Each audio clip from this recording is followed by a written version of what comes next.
Hello, welcome and kumusta? And thank you for joining me and welcome to Occupational Therapy Conversation. This time we will be talking about some of the tips, and this is more geared towards students. And I'd like to give you some pointers really to inspire you to start thinking about occupational therapy so that when you are in practice, you get to become the best occupational therapist you can be. And the first guiding question that I would say for everybody and for the student is this: do you really know what it is about? Do you really know what occupational therapy is about? It helps for you to establish and to find out within yourself what is your real reason, what is your driver, why you want to become an occupational therapist. Because there will be challenges along the way during your placement, during your work, and you need to be reminded of this. Are you in occupational therapy because of the pay, because of the salary? To be fair, it pays well. It's a good start, but I do not know of any occupational therapist who's become wealthy just by being occupational therapist alone, unless you become an entrepreneur. Yeah.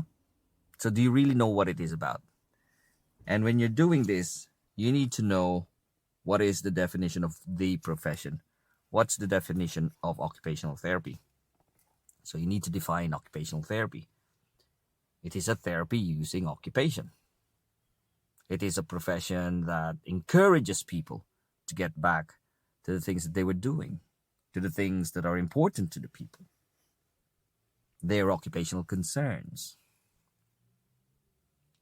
In a way, what we wanted, if you look at it at the very end, the main goal would be to make the person achieve health and well-being,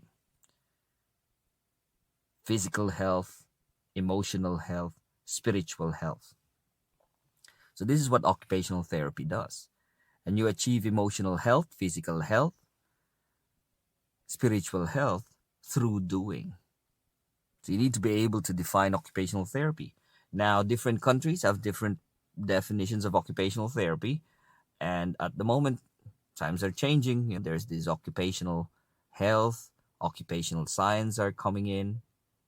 But it all falls down with occupational therapists encouraging and enabling people to be the best that they can be, regardless of their problems, regardless of their conditions, regardless of barriers to life.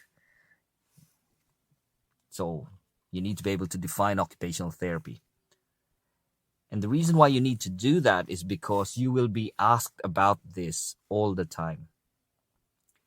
Your patients would ask you about this. You need to be able to explain this to your colleagues. Once you started working, you need to be able to explain this to the public. When you know how to define occupational therapy, you'll be a very good advocate. And there is a lot of movement about advocacy, and everybody has to have that share. So define occupational therapy. Define occupation. So you define occupational therapy, you define occupation. And that's the one. Next thing, you need to define the areas and the arenas of practice. As an occupational therapist, where can you work? So the areas of practice can be, you have two general areas of practice. You can work in physical dysfunction, and then you can also work with mental health dysfunction. So those are the areas of practice. And then the arenas or the place, it's across the lifespan. So occupation is persistent throughout the lifespan. So that means occupational therapists can work across the lifespan.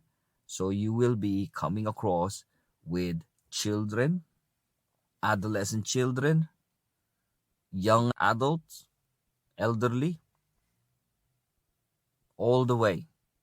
And every condition and every situation that goes through those stages, anything that would influence or would affect a person's well being, there are associated problems.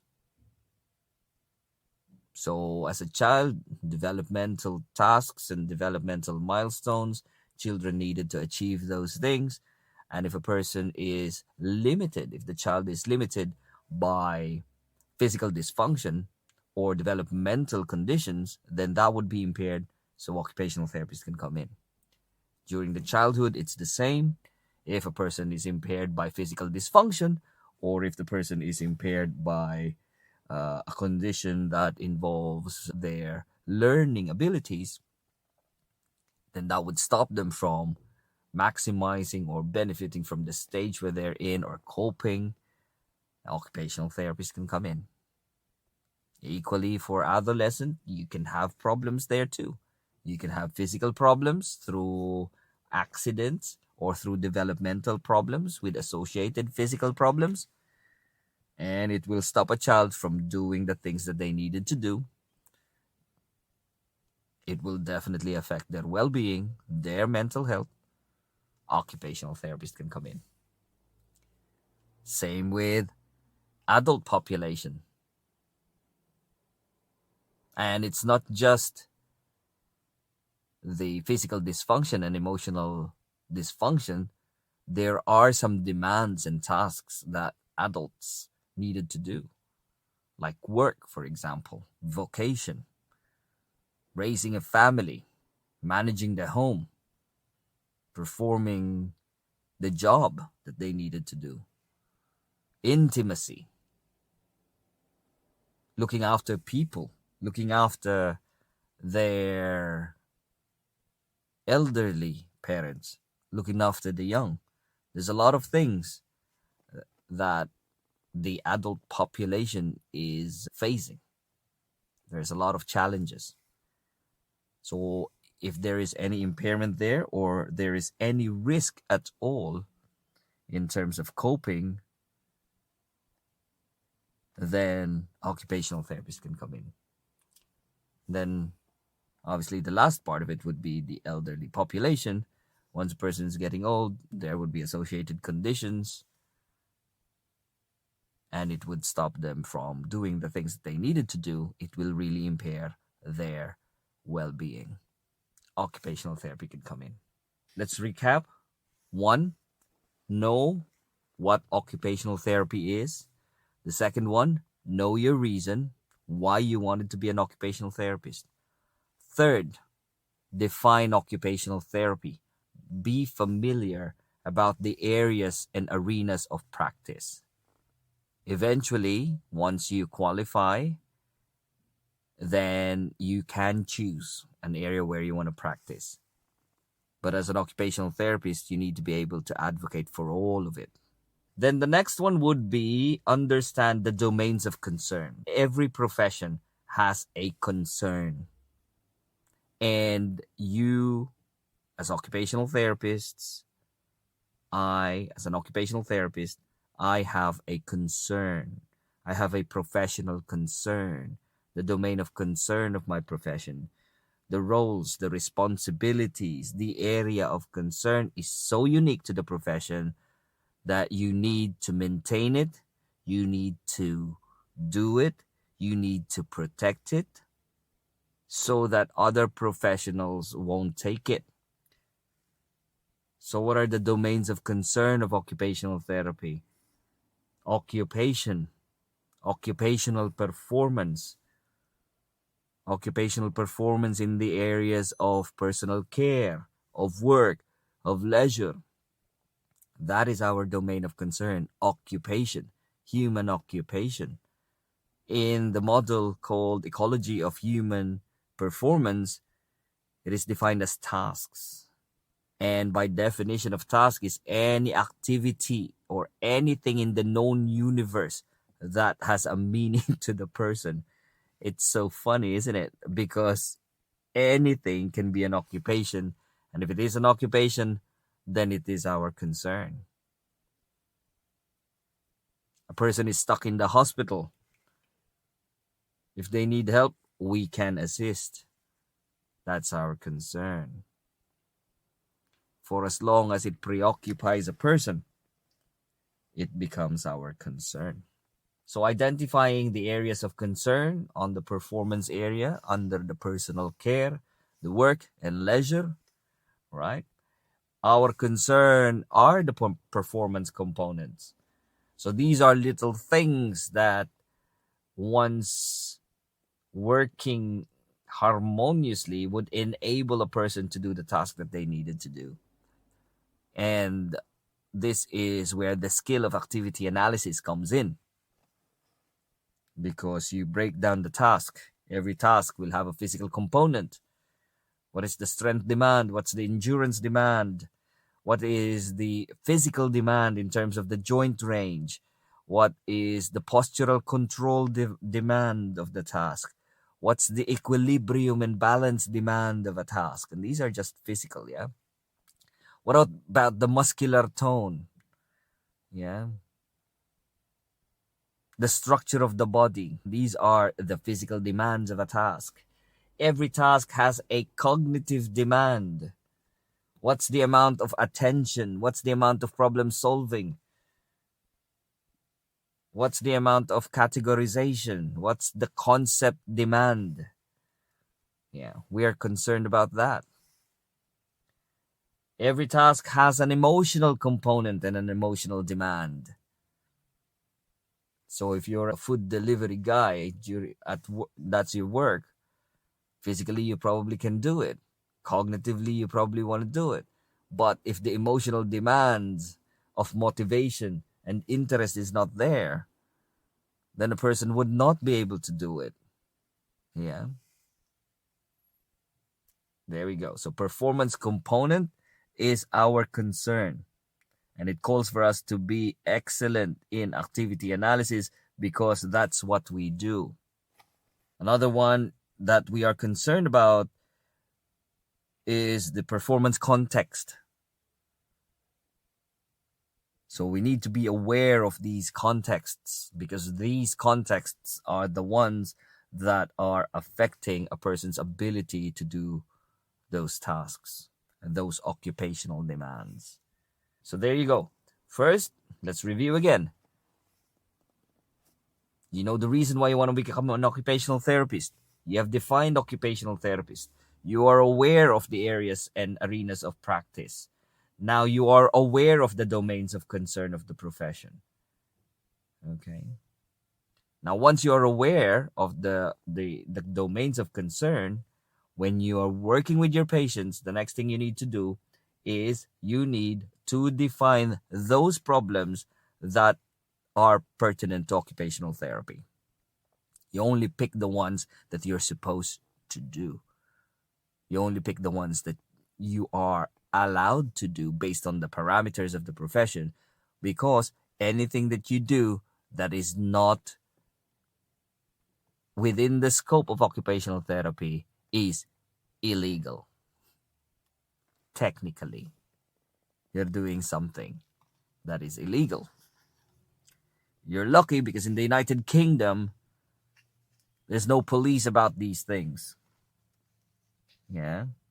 In the States or in other parts of the world, occupational therapists are exploring areas where they can provide occupational therapy. I have come across with some journals and some articles about pelvic health and occupational therapy. It is a concern of women. So there's some initiatives about those things. And occupational therapists are exploring to make those paths of practice. Private practice is such a big thing.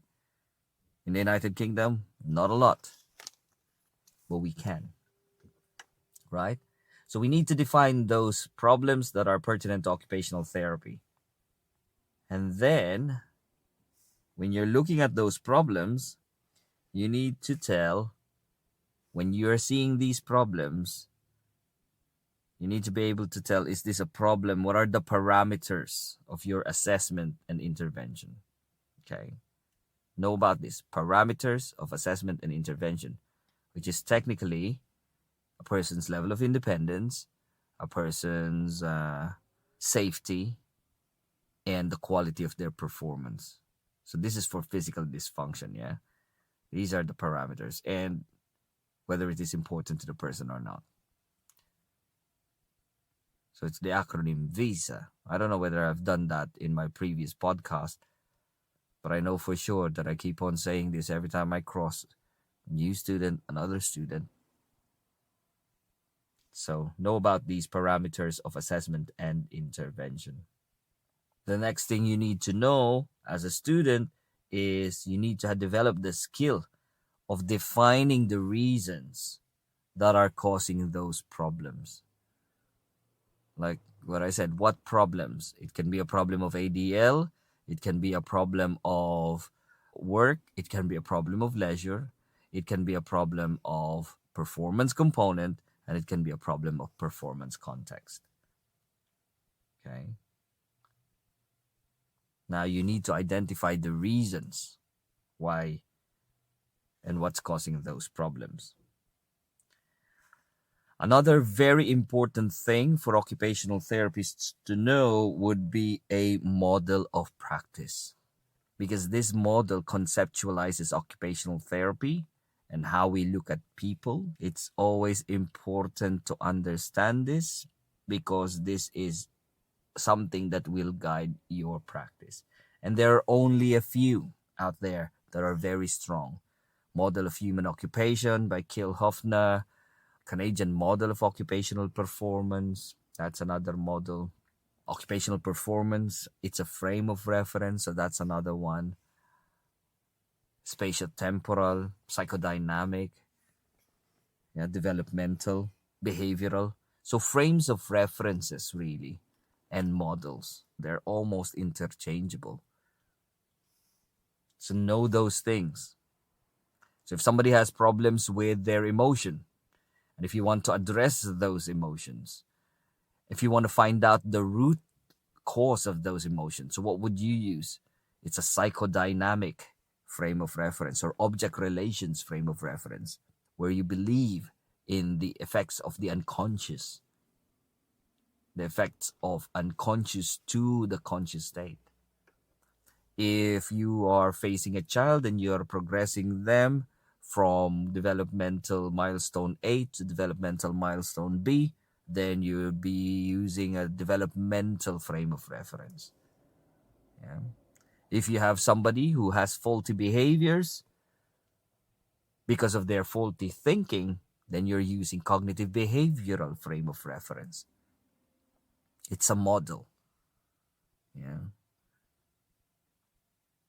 If you have somebody who has faulty thinking because of an organic reason, because of a physical reason, then that is a cognitive disability frame of reference. If you have a child who has problems with sensory processing and they have developmental disorder because of apraxia, for example, which is typical to those with ADHD or people with autism, then you do sensory integration. If you use a teaching learning method, which again is happening, is this is becoming a like the domains of education now. But if you're there and you're using those concepts as well, you're using those techniques, teaching and learning, then it is cognitive frame of reference.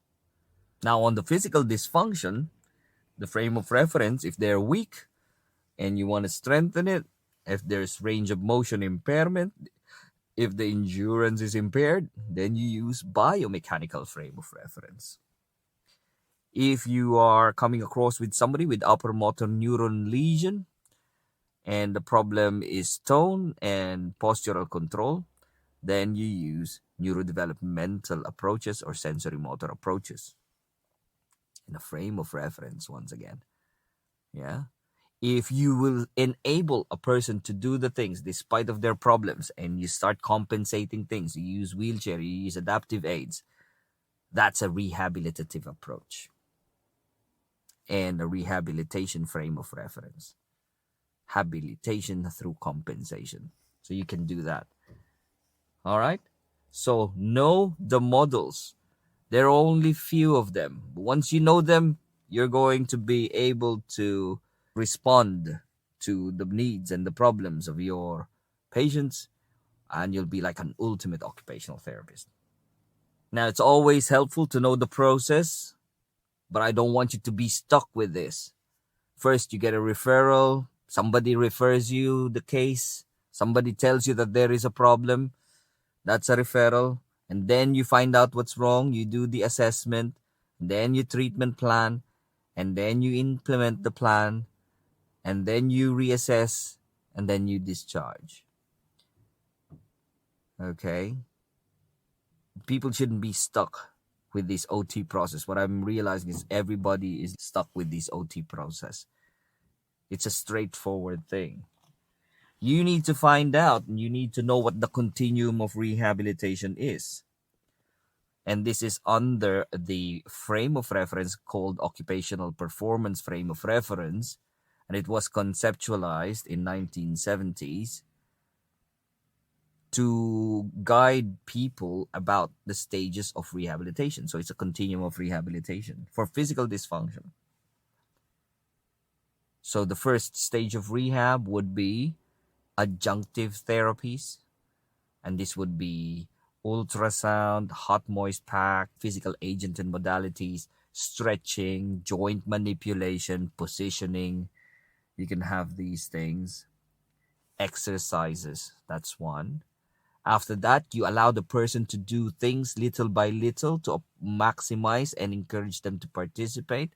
And these are called enabling activities, which you would find in a classic rehabilitation setting where it's tabletop activities. Person will be doing pegs, cones, stacking, use of finger ladders, exercises and therabands. These are all enabling activities.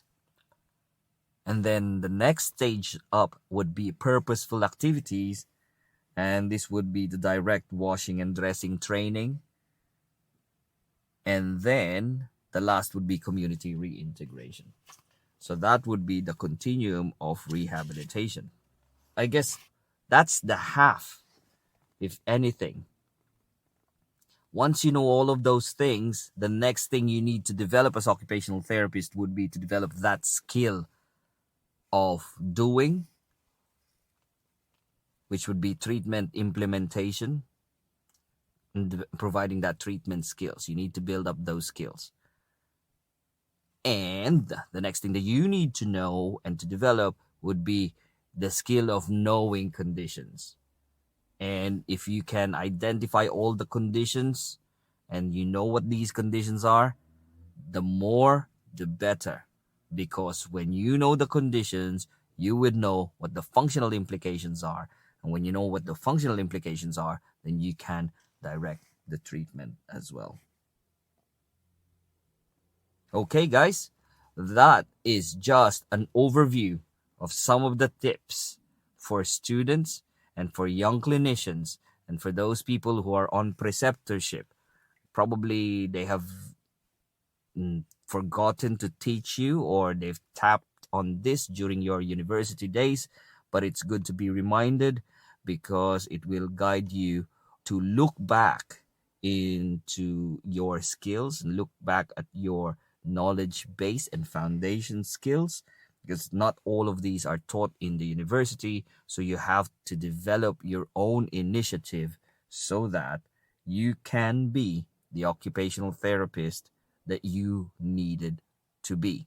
That way you can be a beacon of advocacy, and that you can promote occupational therapy, and that you can teach occupational therapy so that the profession continues to sustain itself. because the profession will rely on students and young clinicians. Alright guys, thank you for listening. My name is Hao. I'm your occupational therapist. I hope you learned something today. Talk to your friends about it. Have this discussion. Until next time, bye!